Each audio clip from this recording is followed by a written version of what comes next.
சமாதானத்துக்கு எதிராக பல்வேறு காலகட்டங்களிலே நெருக்கடிகளிலே போராட்டங்களை நடத்தியும் சிறைவாசம் சென்று வந்தும் இருக்கக்கூடிய மதிப்பிற்குரிய அண்ணன் தோழர் கட்சியினுடைய தலைவர் அண்ணன் தி வேல்முருகன் அவர்களுக்கும் விடுதலை சிறுத்தைகள் கட்சியினுடைய நீண்ட நெடிய போராளி துணை பொதுச் செயலாளர் அண்ணன் வன்னியரசு அவர்களுக்கும் மீத்தேன் திட்டத்தை எதிர்த்து நீண்ட நெடிய போராட்டத்தை கண்டு களங்கண்ட தமிழர் தன்னுரிமை இயக்க ஒருங்கிணைப்பு பொதுக்கூட்டத்திலே தொடர்ச்சியாக வருடம் எங்களோடு இந்த முதலாளித்துவ அரசு அனுமதி தர மறுத்த போதெல்லாம் நாங்கள் இந்த வீர வணக்க பொதுக்கூட்டத்தை நடத்துவதற்கு துணை நின்ற அத்தனை தோழர்களுக்கும் தாய்மார்களுக்கும் தங்கைமார்களுக்கும் சகோதரிகளுக்கும் மற்றும் பல்வேறு இயக்க தோழர்களுக்கும் என்னுடைய மாலை நேர புரட்சிகர வணக்கங்களை தமிழக மக்கள் புரட்சிக் கழகத்தின் சார்பில் உறுத்தாக்கிக் கொள்கிறேன். எனக்கு பின்பு இங்கே நீண்ட நெடிய போராட்டங்களை கலங்கண்ட தலைவர்கள் உரை நிகழ்த்த உள்ளார்கள். அதனால் நான் விரிவாக தோழர் போராட்டத்தினுடைய விளைவுதான். இன்றைக்கு மேதகு பிரபாகரன் அவர்களுடைய படங்களை நாம் பார்க்கலாம். விடுதலை புலிகள் குறித்து நாம் பேசுகின்றோம். ஆனால் ஒரு 1/4 நூற்றாண்டு காலம் தமிழீழத்தினுடைய தேசிய தலைவர் அல்லது தேசிய தந்தை என்று அழைக்கப்பட்ட ஈழத்தந்தை செல்வா அவருடைய போராட்டமாக இருக்கட்டும், அவருக்கு பின்னால் ஆயுத போராட்டமாக முன்னெடுத்த நம்முடைய மேதகு பிரபாகரன் அவருடைய போராட்டமாக இருக்கட்டும், இந்த 2 போராட்டங்களுக்கு பிறகு இன்றைக்கு என்ன நிலை? தமிழ்நாட்டிலே தமிழ் தேசிய அரசியலை நாம் முன்னெடுக்க வேண்டும். தமிழ் தேசிய அரசியலை முன்னெடுக்க வேண்டும் என்றால் தமிழ் தேசம் என்கின்ற அந்த கோரிக்கையை நாம் முன்னெடுக்க வேண்டும். தமிழ் தேசம் அல்லது தமிழ்நாடு என்கின்ற கோரிக்கையை முன்னெடுப்பதன் மூலமாக மட்டும்தான் தமிழ் தேசிய அரசியலை நாம் இங்கே தீவிரப்படுத்த முடியும். சும்மா இந்தியா என்கின்ற அந்த எல்லைக்குள் நின்று கொண்டு நாம் தமிழ் தேசிய அரசியலை முன்னெடுப்பது என்பது அது ஒரு உரிமைகளுக்கான போராட்டமாகத்தான் முடியும். ஆகவேதான் தந்தை பெரியார் அவர்கள் தனி தமிழ்நாடு என்கின்ற கோரிக்கையை முன்னெடுத்தார்கள். தமிழ்நாடு தமிழருக்கு என்கின்ற கோரிக்கையை முன்னெடுத்தார்கள். ஆனால் இன்றைக்கு நாங்கள் தான் தமிழ் தேசிய அரசியலை பேசுகின்றோம். தமிழ் தேசிய அரசியலுடைய அடையாளமே நாங்கள் தான் என்று 2009க்கு பிறகு தொடங்கியவர்கள் இன்றைக்கு எங்கே போய் முடிகிறார்கள்? எங்கே அந்த அரசியலை எந்த இடத்திற்கு அங்கே அடகு வைக்கிறார்கள் என்பதை நாம் பார்க்க வேண்டும். இன்றைக்கு தந்தை பெரியார் அவர்களா இருக்கட்டும் அல்லது பாவலர் பெருஞ்சித்திரனார் அவர்களா இருக்கட்டும், புரட்சி கவிஞர் பாரதிதாசன் போன்றவர்களா இருக்கட்டும், எல்லோருமே இந்த களத்திலே தமிழ் தேசிய அரசியலை முன்னெடுத்தவர்கள். ஆனால் தந்தை பெரியார் அவர்களை கண்ணனர் என்றும் பாவலர் பெருஞ்சித்திரனார் அவர்களை தெலுங்கர் என்றும் இன்றைக்கு விஷம பிரச்சாரத்தை முன்னெடுக்கிறார்கள்.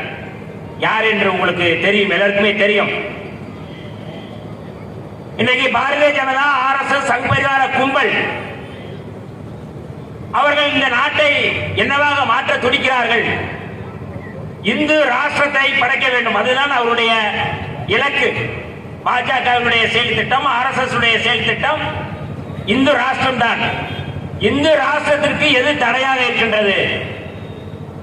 தேசிய இனங்களுடைய அடையாளங்கள் தடையாக இருக்கின்றது தோழர்களே.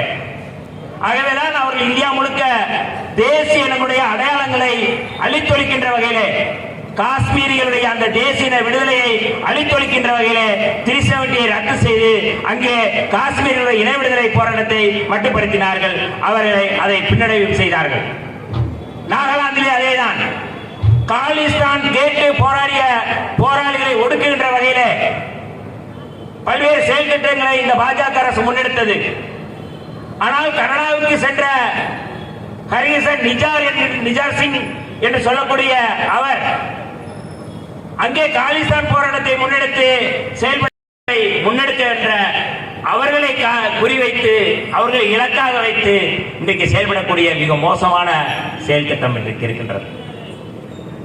தமிழ் தேசிய அரசியல் என்பது வெறும் மொழி அடிப்படையிலே மொழி உணர்வை தூண்டுவதன் மூலமாக அல்ல, தமிழ் தேசிய அரசியல் இந்த மண்ணிலே வென்றெடுக்க வேண்டும் என்றால் சாதி ஒழிப்பை முன்னிறுத்தாமல் தமிழ் தேசிய அரசியல் இங்கே வென்றெடுக்கவே முடியாது. சாதி ஒழிப்பை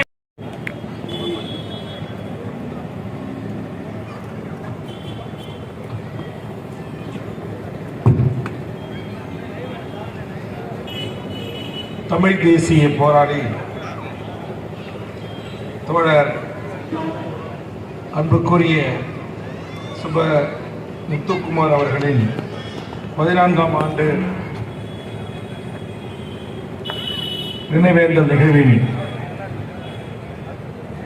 மற்றும் வீரவணக்க பொதுக்கூட்டத்தை ஒருங்கிணைத்து நடத்திக் கொண்டிருக்கின்ற தமிழ் தேசிய மீட்சி இயக்கம் மற்றும் முத்துக்குமார் பாசறையின் சார்பாகவும் இதை ஒழுங்கு செய்திருக்கின்ற தமிழ் தேசிய அனைத்து போராளிகளுக்கும் இரவு 10 மணியான காக்கி சட்டை நண்பர்கள் அருகில் வந்து துண்டு சீட்டை தருவதற்கு முன்பாக முடித்துக் கொள்ள வேண்டும் என்கிற சூழல் நான் அறிவேன்.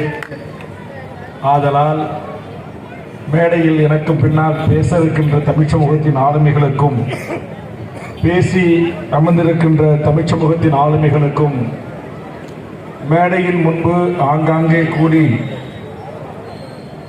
ஒரு மாவீரனுக்கான நினைவேந்தல் நிகழ்விலே பங்கெடுத்தோம் என்கிற ஒரு உணர்வோடு அமர்ந்திருக்கின்ற அனைத்து என் தாய் தமிழ் உறவுகளுக்கும் என்னோடு வருகின்றிருக்கின்ற முதல் மேடை தமிழர் ஒருங்கிணைப்பு இயக்கத்தை தமிழக வாழ்வுரிமை கட்சியோடு இணைத்து ஒரு தமிழ் தேசிய போராளியின் மேடையில்தான் நான் கட்சி தலைவரோடு அமர வேண்டும் என்று காத்திருந்தாரோ என்னவோ தெரியவில்லை.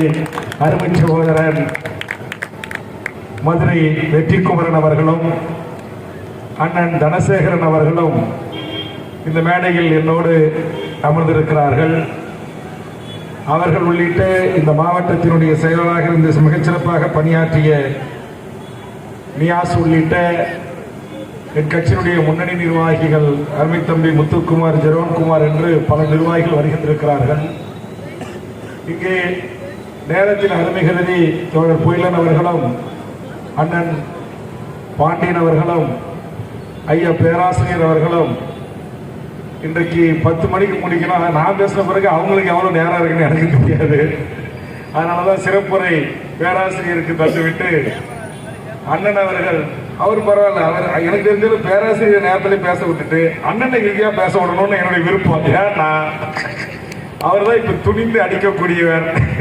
அதனால காவல்துறை நண்பர்கள் அவர் முதலமைச்சருக்கு வேண்டப்பட்டவர் என்ன விட இன்னும் கூட. அதனால 10 மணிக்கு மேல வழக்கு பாயாது. பாவம் எங்க பேராசிரியர் ஏற்கனவே காலம் உள்ள அவருடைய இளத்துணவியாரும் வழக்கை தான் சந்திச்சுக்கிட்டு இருக்கிறாங்க. இந்த கூட்டத்தில் நடந்ததுக்கு நம்முடைய போராளிகள் உயர்நீதிமன்றங்கள் படிக்கட்டுகளை ஏறி இறங்கி மதுரை உயர்நீதிமன்றத்திலே முறையிட்டு இந்த உரிமையை பெற வேண்டிய சூழல். நான் கூட இன்று பத்திரிகையாளர் சந்திப்பிலே இதை குறித்து பேசினேன். அதுதான் இன்றைக்கு வேடநிலை தலைப்புச் செய்தியாக தற்போது இணையம் முழுவதும் வளர்ந்து கொண்டிருக்கிறது. தமிழ் தேசிய போராளிகளுக்கு ஒரு நினைவேந்தல் கூட்டம் நடத்தப்பெற வேண்டும், அல்லது எங்கள் சந்தனக்காட்டு வீரப்பனவர்களுக்கு ஒரு வீரவணக்க கூட்டம் நடைபெற வேண்டும், அல்லது அவர்களுக்கான ஒரு நினைவு தூணை நினைவு மண்டபங்களை எழுப்ப வேண்டும் என்று சொன்னால் எங்களை ஆளுகின்ற தமிழர்களுக்கான அரசு தமிழ்நாடு அரசுகளிடத்திலே நாங்கள் மன்றாட இருக்கிறது, அல்லது நீதிமன்றத்தில் சேர்ந்து வாழாட இருக்க வேண்டியிருக்கிறது, வழக்காட வேண்டிய ஒரு சூழல் நாங்கள் தள்ளப்பட்டிருக்கிறோம். அந்த வகையில் தமிழீழ விடுதலை போராட்டத்திலும் தமிழ் தேசிய விடுதலை போராட்டத்திலும் சமகாலத்தில் 2 விடுதலை போராட்டத்தில் தனக்கென்று ஒரு தனி முத்திரையை பதித்து உண்மையான தமிழ் தேசிய போராளிகளாலும் இன்றைய இளைய தலைமுறையாலும் போற்றுதலுக்குரிய ஒரு மாவீரனாக இந்த மண்ணில் வளவந்த மகத்தான போராளிக்கு நான் சார்ந்திருக்கிற தமிழக வாழ்வுரிமை கட்சியின் சார்பாக என்னுடைய செம்மார்ந்த வீர வணக்கத்தை இந்த நேரத்தில் நான் பதிவு செய்கிறேன். இன்றைக்கு இணையம் முழுவதும் எண்ணற்ற இளையோர் இன்றைக்கு நம்முடைய அருமை சகோதரர் சுப முத்துக்குமார் அவர்களுடைய நினைவேந்தலை போற்றி அவரை குறித்தான பல்வேறு பதிவுகளை இன்றைக்கு இணையம் முழுவதும் காணுகின்றோம். அந்த அளவுக்கு தான் வாழ்ந்த குறுகிய காலத்தில் தமிழ் சமூகத்தின் இளையோர் இடத்தில், தமிழ் தேசிய அரசியலை முன்னெடுப்பவர் இடத்தில், தேசிய இனங்களின் உரிமைக்காக போராடுகின்ற இயக்கங்கள் இடத்தில் ஒரு மாறாத அன்பையும் பாசத்தையும் நன்மதிப்பையும் பெற்றிருக்கக்கூடிய ஒரு போராளியாக நம்மோடு வாழ்ந்த ஒருவர். ஆனால் சதிகாரர்கள், காலை பத்திரிகையாளர் சந்திப்பிலே நான் சொன்னது போல, சதிகாரர்கள், சூழ்ச்சியாளர்கள், தமிழ் தேசியம் வளரக்கூடாது என்று நினைத்தவர்கள், கனிம கொள்ளை அடிப்பவர்கள் அல்லது தமிழ்நாட்டை சுரண்ட நினைப்பவர்கள், எப்படியாவது பணம் ஒன்றே குறி என்ற கொள்கையோடு வாழ்ந்தவர்கள் என்கிற ஒரு கூட்டு சதியின் காரணமாக இன்றைக்கு நம்முடைய முத்துக்குமார் அவர்கள் இன்றைக்கு படுகொலை செய்யப்பட்டிருக்கிறார். இந்த புதுவை மண்ணில் இங்கே படமாக இருந்து நாம் பூக்களை தூவி அஞ்சலி செலுத்திய இந்த ஜாகோர் அலியில் இருந்து, நம்முடைய முத்துக்குமாரில் இருந்து, இன்றைக்கு நம்முடைய எனக்கு முன்னால் பேசிய தோழர்கள் குறிப்பிட்ட ஆம்சாங்கில் இருந்து, அல்லது காவல்துறையால் படுகொலை செய்யப்பட்ட சொந்தனக்காட்டு வீரப்படையிலிருந்து எண்ணற்ற தமிழ் தேசிய போராளிகள் அரச பயங்கரவாதத்தால் கொலை செய்யப்பட்டிருக்கிறார்கள், காவல்துறையினால் படுகொலை செய்யப்பட்டிருக்கிறார்கள், அல்லது காவல்துறை துணையோடு படுகொலை செய்யப்பட்டிருக்கிறார்கள். அந்த வகையில் இன்றைக்கு தமிழ் சமூகம் சந்திக்கிற எண்ணற்ற பிரச்சனைகளில் இன்னைக்கு முத்துக்குமார் போன்ற ஒரு சமரசமற்ற போராளிகள் இந்த மண்ணில் இருந்திருந்தால், இன்றைக்கு தமிழ் சமூகத்தின் பல்வேறு பிரச்சனைகளில் இங்கு பிரிந்து கிடக்கின்ற சின்ன சின்ன இயக்கங்களை, தமிழ் தேசிய போராளிகளை, தமிழ் தேசிய அமைப்புகளை, பெரியாரிய அமைப்புகளை, அல்லது மக்களின் வாழ்வுரிமைக்காக களத்தில் நிற்கின்ற தனிநபர் போராளிகளை ஒருங்கிணைத்து ஒரு மிகச்சிறப்பான ஒரு படையை நிச்சயம் இந்த மண்ணில் கட்டியிருப்பார் என்று நான் மனதார நம்புகிறேன். இப்படிப்பட்ட ஒரு ஆளுமைகள் இல்லாத ஒரு தருணத்தில் எங்களை போன்று தமிழ்நாடு விடுதலைப்படை அல்லது தமிழ் மீட்சி படை போன்ற படைகளின் ஆதரவாளர்கள் எல்லாம் நாங்கள் ஓட்டு அரசியலுக்கு வந்து பல்வேறு சமரசங்களை செய்து கொண்ட காரணத்தினால் இன்றைக்கு யாராரோ எதையதோ பேசிக் கொண்டிருக்கிறார்கள்.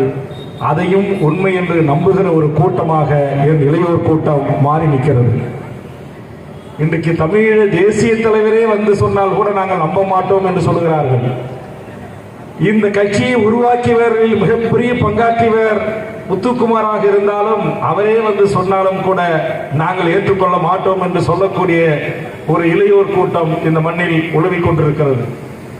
அவர்களுக்கு தமிழ் தேசியம் என்றால், தமிழ்நாடு விடுதலை என்றால், தமிழீழ விடுதலை என்றால், இதற்கு இந்த மண்ணில் குரல் கொடுத்தவர்கள் யார், போராடியவர்கள் யார், தியாகம் செய்தவர்கள் யார், அர்ப்பணிப்பு செய்தவர்கள் யார், எண்ணற்ற வழக்குகளை சந்தித்து இந்த இருவரும் போராட்ட களத்தில் தோளோடு தோள் நின்று துணை நின்றவர்கள் யார் என்று தெரியாமல் இன்றைக்கு கருப்பு சட்டைக்காரர்கள் அனைவருமே நமக்கு எதிரி என்பது போல, அல்லது பெரியாரிய கருத்தை பேசுகின்றவர்கள் எல்லாம் நமக்கு எதிரி என்று போல நம்மிலேயே ஒரு குழப்பத்தையும் குளறுபடிகளையும் உருவாக்கி இன்றைக்கு தமிழ் சமூகம் இங்கு பிளவுபட்டு கிடப்பதாக நான் கருதுகிறேன்.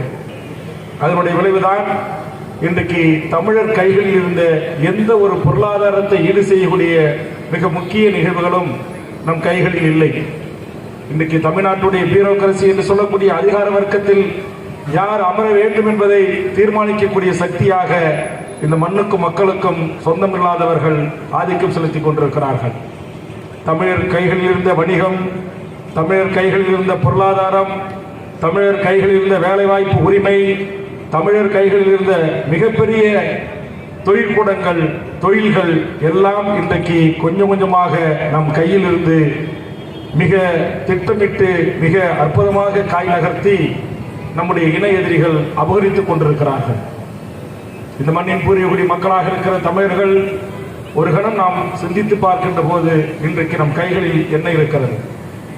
புதுக்கோட்டை போன்ற இந்த பகுதிகளில் இருக்கிற மிகப்பெரிய சொத்துக்களும் மிகப்பெரிய பொருளாதாரங்களும் இன்றைக்கு யார் முதலாளிகளாக இருக்கிறார்கள், யார் இதற்கு தலைமையேற்றிருக்கிறார்கள் என்பதையெல்லாம் நாம் கவனிக்க வேண்டும். இன்றைக்கு எங்கும் நீக்கமர நிறைந்து வடவர்களின் ஆதிக்கம், வடவர்களின் தமிழ் சமூகத்தின் வேலைவாய்ப்பு உரிமை பறிப்பு என்று எல்லா நிலைகளிலும் இன்றைக்கு ஆதிக்கம் செலுத்திக் கொண்டிருக்கிறார்கள். இந்த நாட்டுடைய மிக உயர்ந்த காவல்துறை பொறுப்புக்கு யார் வர வேண்டும் என்பதை அவர்களுடைய அசோசியேஷன் என்று சொல்லக்கூடிய குழுக்கள் தான் தீர்மானிக்கிறார்கள். சென்னை போன்ற பெரும் மாநகரத்தினுடைய சட்ட ஒழுங்கு ஆணையராக யார் வர வேண்டும், தலைமைச் செயலாளராக யார் வர வேண்டும், உள்துறை செயலராக யார் வர வேண்டும் என்பதையெல்லாம் தீர்மானிக்கக்கூடியவர்கள் எப்படியாவது இந்தியை திணிக்க வேண்டும் என்று முற்பட்டு இன்றைக்கு நாடு முழுவதும் இந்திக்காரர்களை திணித்துக் கொண்டிருக்கிற ஒரு சூழலில் இன்றைக்கு தமிழ் சமூகம் எல்லாவித உரிமைகளையும் கொஞ்சம் கொஞ்சமாக எழுந்து கொண்டிருக்கிறது. நான் தனி ஒருவனாக சட்டமன்றத்தில் இருந்து போராடி வெளிக்கொண்டு வந்த ஒரு பிரச்சனை தான் தமிழ்நாட்டினுடைய டிஎன்பிசி என்று சொல்லக்கூடிய அரசு தேர்வு முறையில் தமிழ்நாட்டை சாராத எந்த மாநிலத்தை சேர்ந்தவர் வேண்டுமானாலும் எல்லா பதவிகளையும் அமரலாம் என்று நம் கைகளாலே நமக்கு எதிரான சட்டத்தை கொண்டு வந்து இந்த நாட்டில் நடைமுறைப்படுத்துகிறார்கள் என்று சொன்னால் எவ்வளவு பெரிய பேர் அபாயம் இருக்கிறது என்பதை நீங்கள் எண்ணி பார்க்க வேண்டும். இன்றைக்கு இந்த மண்ணில் இருக்கிற ஆட்சி அதிகாரத்தில் இருக்கக்கூடிய நம்முடைய அரசியல்வாதிகளுக்கு கிடைக்க வேண்டியதை அவன் தருகிறான். இங்க இருக்கிற மார்வாடி சேட்டுக்கள் பிறகு தேசியமாக இருந்தாலும் கூட, ஆனால் அவர்கள் இந்த மண்ணில் அடிக்கிற கொட்டங்கள், வடவர்கள் செலுத்துகிற ஆதிக்கங்கள், இன்னைக்கு நம்முடைய தமிழ் மண்ணில் வாழ்கின்ற ஆண்டாண்டு காலமாக இந்த மண்ணில் நம்மளோடு வாழ்ந்த உறவுகளிடம் இருந்த தங்க வணிகத்திலிருந்து, வெள்ளி வணிகத்திலிருந்து, இரும்பு வணிகத்திலிருந்து, எலக்ட்ரானிக் கூட்ஸ் வணிகத்திலிருந்து, தஞ்சை டெல்டா மாவட்டங்களிலே நாத்து நடுகின்ற வரையிலும், அரப்புக்கான மிஷின் என்று சொல்லக்கூடிய இயந்திரங்களை அனுப்புகின்ற வரையிலும் நாம் பயன்படுத்துகிற லட்சக்கணக்கான இருசக்கர ஊர்திகளின் முதலாளியிலிருந்து, சென்னையில் இருக்கிற லட்சக்கணக்கான ஆட்டோக்கள் முதலாளியிலிருந்து, எல்லா பைனான்ஸ் நிறுவனங்களிலும் இருந்தும் இதுக்கெல்லாம் யாரா பாஸ், யார் கண்ட்ரோல், சுவிட்ச், மெயின் சுவிட்ச் யாருகிட்ட இருக்கடான்னா அவங்கிட்ட கொடுத்து விட்டு நாம் இங்கு சாதியாய் மதமாய் பிரிந்து கிடக்கிறோம். தமிழர்களை நாம் விழித்துக் கொள்ளவில்லை என்று சொன்னால் இந்த நிலம் கொஞ்சம் கொஞ்சமாக நம்மிடமிருந்து பறிக்கப்படுவது உறுதி செய்யப்படும் என்கிற நிலையில் போய் நிற்கிறார். இன்னைக்கு நீங்க எங்கேயாச்சும் மிகப்பெரிய இடங்கள் யார் முதலாளின்னு போய் பார்த்தீங்கன்னா 90% தமிழர்கள் அல்லாத வடவர்கள் கைகளில் தான் இருக்கிறது. அன்றைக்கு திராவிட இயக்கங்களின் தந்தை பெரியாரும் இந்தி எதிர்த்தார்கள். ஆனால் இன்றைக்கு இந்திக்காரர்கள் வந்து கொண்டிருக்கிறார்கள். அன்றைக்கு எதிர்த்த நாம் அனைவரும் இன்றைக்கு அமைதி காத்துக் கொண்டிருக்கிறோம். காரணம், நம் அரசு மதுபான கடைகளை நம்முடைய இளைய தலைமுறை கட்டுண்டு கிடக்கிறான், அல்லது போதை வாஸ்துகளுக்கு கஞ்சா அபின் போன்ற பழக்க வழக்கங்கள் அடிமையாகி கிடக்கிறான், அல்லது கூத்தாடிகளுக்கு ரசிகர் மன்றம் வைத்து தன் வாழ்நாளை துளைத்து கிடக்கிறான். இப்படிப்பட்ட இந்த சமூகம் சீரழிந்து வருகின்ற ஒரு சூழலில் முத்துக்குமார்களின் தேவைகள் இந்த மண்ணில், தமிழரசுடைய தேவைகள் இந்த மண்ணில் இருக்கிறது என்பதை நாம் உணர வேண்டிய ஒரு பேரபாயத்தில் இருக்கிறோம். ஒரு பொய்யன்கள் எங்களுக்கு போதாது, ஒரு பாவலரேர் எங்களுக்கு போதாது, ஒரு பேராசிரியர் ஜெயராமன் எங்களுக்கு போதாது, இன்னும் இந்த மண்ணில் இருக்கிற ஒரு தியாகங்கள் மணியரசன்கள் எங்களுக்கு போதாது, எங்கள் கொளத்தூர் மணிகள், கோவை ராமகிருஷ்ணங்கள் எங்களுக்கு போதாது. இன்னும் எத்தனையோ கொளத்தூர் மணிகள், எத்தனையோ முத்துக்குமார்கள், எத்தனையோ தமிழரசன்கள், எத்தனையோ புலவர்கள் இந்த மண்ணில் இருக்க வேண்டும் என்று நாங்கள் ஆசைப்படுகிறோம். காரணம், எங்கள் கண் முன்னால் என் தமிழ் இனத்தின் அத்தனை உரிமைகளையும் இன்றைக்கு வடவர்கள் பறித்துக் கொண்டிருக்கிறார்கள், வடக்கத்தியன் பறித்துக் கொண்டிருக்கிறான். ஒன்றிய ஆளும் அரசு திட்டமிட்டு சதி செய்து தமிழ் சமூகத்தை, தமிழ்நாட்டை ஒரு அடிமை மாநிலமாக ஆக்கி கொண்டிருக்கிறான். இன்றைய முதலமைச்சருடைய அறிக்கை கூட அதை தான் காட்டுகிறது. புதிய கல்விக் கொள்கை என்கிற பெயரில் இன்றைக்கு ஆதிக்கம் தலைவிரித்தாடுகிறது. இதை நீ நடைமுறைப்படுத்தவில்லை என்றால் உனக்கு தர வேண்டிய நிதியை நான் தரமாட்டேன் என்று வாதிட்டு சொல்லுகிறான். இன்றைக்கு தமிழ்நாட்டைச் சேர்ந்த நம்முடைய நாடாளுமன்ற உறுப்பினர்கள் மிக அழகாக, ஆணித்தரமாக தங்களுடைய கருத்துக்களை தமிழ்நாட்டின் உரிமைகளுக்காக எடுத்து வைக்கிறார்கள். ஆனால் அதை அத்தனையும் புறந்தள்ளி ஏளனம் பேசி கிண்டல் அடிக்கிறார்கள். டெல்லியில் இருக்கிற அமைச்சரவை என்ற பெயரில் கொட்டமடிக்கிற பாசிச பாரதிய ஜனதா கூட்டத்தினர். தமிழ் சமூகம் இன்றைக்கு எந்த உரிமையை கையில் வைத்திருக்கிறது? நமக்கான ஆட்சி மொழி உரிமை கையில் இருக்கிறதா? தமிழ்நாட்டின் சுதந்திர இந்தியாவின் 75 ஆண்டு வரலாற்றில் கடந்த வாரம் மட்டும்தான் தமிழ்நாட்டுடைய அரசு உயர் அதிகாரிகளுடைய பட்டியல் மாற்றத்திற்கான அரசாணை தூய தமிழில் வெளியிடப்பட்டிருக்கிறது என்பதை பெருமையாக பத்திரிகை ஊடகங்கள் பதிவு செய்கிறது என்று சொன்னால், இத்தனை ஆண்டு காலம் இந்த மண்ணை ஆட்சி செய்த நம்முடைய அரசியல் தலைமைகள் என்ன செய்து கொண்டிருந்தன? எங்கும் தமிழ், எதிரும் தமிழ், எங்கே இருக்கிறது தமிழ்? ஆக இதையெல்லாம் குறித்து கவலை கொள்கின்ற, ஒரு அரை சீற்றத்தோடு வீதிக்கு வந்து போராடுகின்ற, இந்த தவறு செய்கின்ற அதிகாரிகளை, ஆட்சியாளர்களை தட்டி கேட்கின்ற ஆற்றல் மறவர் படையா தமிழர் மீட்சி படை, தமிழ்நாடு விடுதலை படை இயங்கியது. இன்னைக்கு எந்த படை இருக்கிறது? காவல்துறை அதிகாரிகளே எங்க நண்பர் வந்து சொன்னார், நியாயமான பிரச்சனைகளுக்கு நீதி கேட்டு போராடினால் இன்னொரு தமிழ் சமூகத்தின் ஒரு படையை, சாதி படையை தடுத்து அனுப்பி அதை தடுக்கின்ற அல்லது தகராறு செய்கின்ற ஒரு மோசமான சூழல் தமிழ் சமூகத்தில் உருவாகிறது.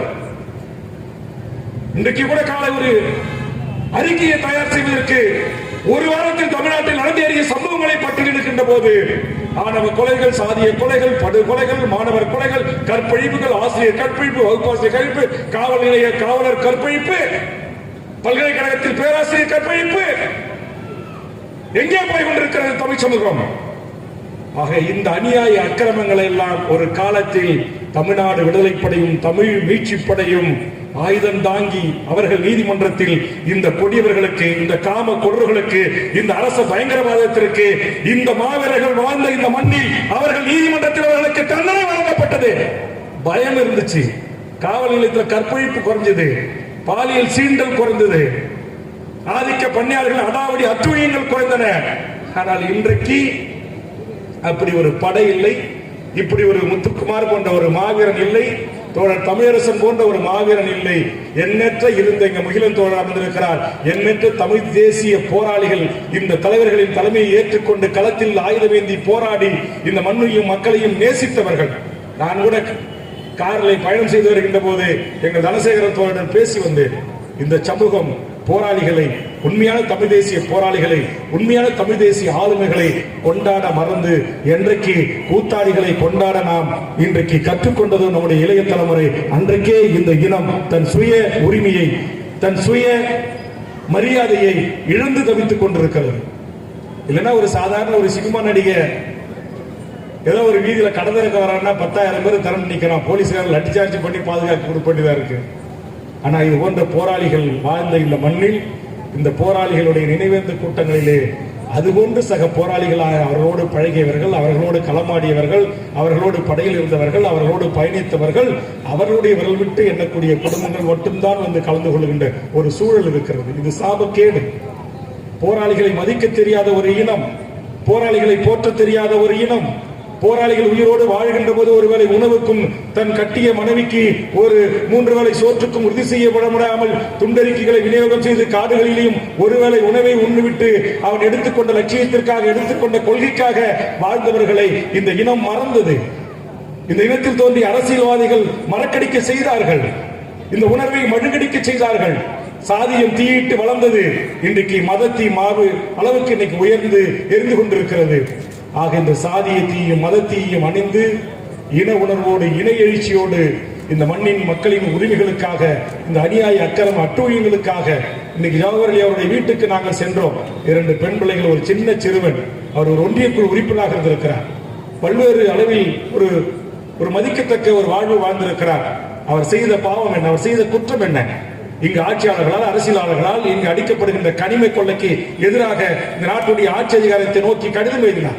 மாவட்ட ஆட்சித்தலைவர், கோட்ட ஆட்சியாளர்களிடையே மனு அளித்தார். அதற்கு நீதி கேட்டார். அதை தன்னுடைய முகநூல் பக்கத்தில் பதிவிட்டார்.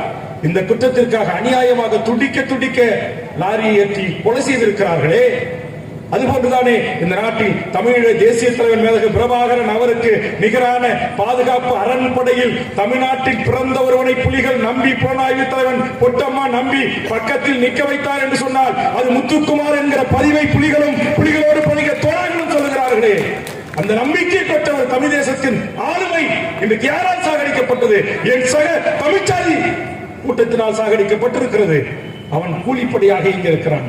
சாகடிக்கப்படுகின்றவன் தமிழீழ தேசிய தலைவரால் உள்ளங்கவர்ந்த ஒரு தலைவன், தமிழ்நாடு மீட்சிப்படையை வழிநடத்தியவன், சந்தனக்காடு புகழ் வீரப்படக்கு தோளோடு தோல் நின்றவன், எதிர்கால தமிழ் சமூகத்தின் சாதிய சண்டைகளில் இருந்து தமிழ் சமூகத்தை தமிழாய் ஓர்மையில் ஒரு கொடையை கொண்டு வரக்கூடிய ஆற்றல் வாய்ந்த ஒரு மனிதன் என்பதை அறியாமல் கூலிக்கு கொலை செய்து கொண்டார்.